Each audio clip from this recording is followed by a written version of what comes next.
Sometimes letting go feels painful, but staying where you're disrespected hurts even more. You deserve people who choose you, not people who only use you when it's convenient. Real friends don't disappear when you set boundaries. They don't guilt trip you for saying no. If someone walks away the moment you protect your peace, they were never really with you. Your peace, your time, and your heart are worth more than keeping people who drain you. This is the moment you choose yourself and move forward. John was a kind person. He liked helping everyone. He believed, if I am kind, people will be kind back. But life did not work that way. He had a group of friends. They laughed with him, only when they needed something. When they didn't need him, they disappeared. John didn't complain. He just tried harder. John noticed small things. They never asked, "How are you?" They only asked, "Can you do this for me?" Homework, money, favors, rides. John felt tired, but he kept saying, "Maybe they will like me if I help more." He didn't know. He was slowly losing himself. Whenever someone called, John stopped everything. He left meals unfinished. He delayed his own work. He canceled plans. His friends said, "Bro, you're the best." But when John needed help, there was silence. He smiled on the outside. He hurt on the inside. It was John's birthday. He waited all day. No messages. No calls. In the evening, they texted, "Hey, can you drive us to the party tonight?" No happy birthday. No invitation for him. John drove them anyway. That night, when he came back home, he whispered, "Maybe I don't matter." One day, John met an old teacher. The teacher looked into his tired eyes and asked, "John, why do you give so much to people who give you so little?" John stayed quiet. The teacher said gently, "Kindness is good, but kindness without self-respect turns into pain." Those words stayed in John's heart. One weekend, his friends asked him again, "Do this for us. If you don't, you're selfish." John wanted to rest. He had an exam.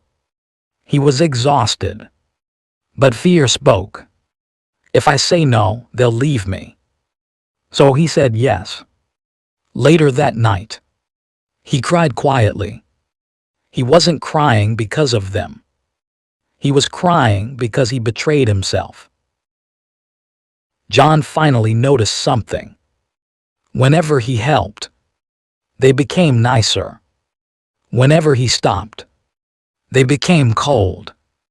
This wasn't friendship. This was use. He remembered the teacher's words.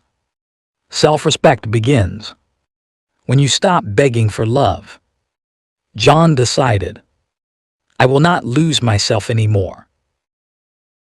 The next day, his friends called again. "Hey, we need another favor." John took a breath. His heart raced. His hands shook. But he said, "Sorry, I can't." Silence.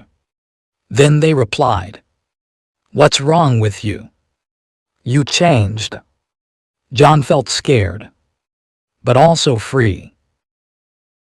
After he said no, they stopped texting, stopped calling, stopped inviting.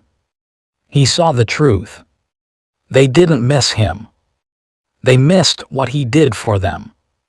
And when he wasn't useful, they were gone. It hurt. But this time, the pain taught him something. John started small. He went for walks. He read books. He worked on his goals.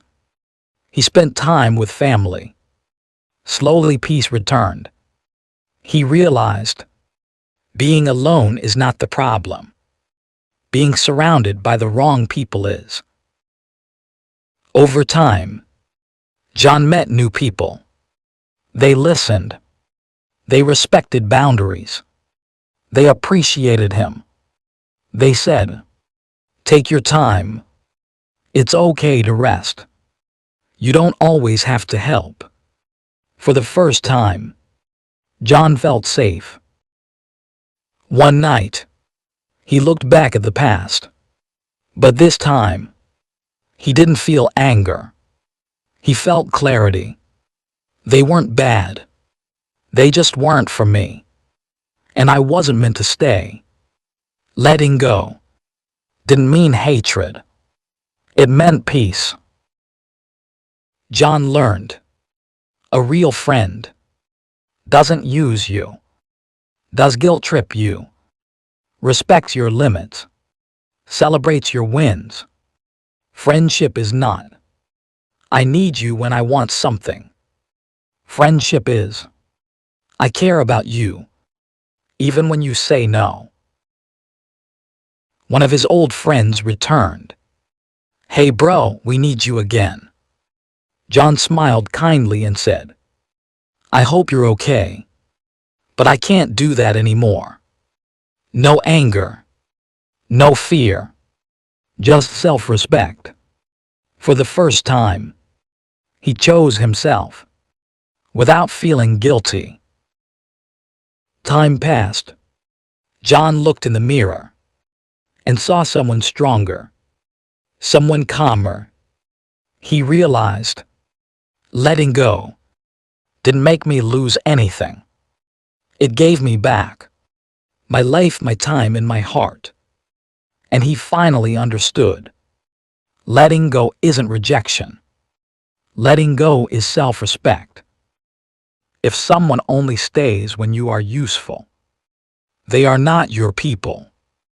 You deserve friends who don't drain you, don't control you, don't make you feel small.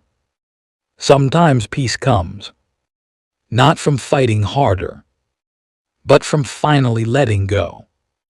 And when you let go, you don't lose. You rise.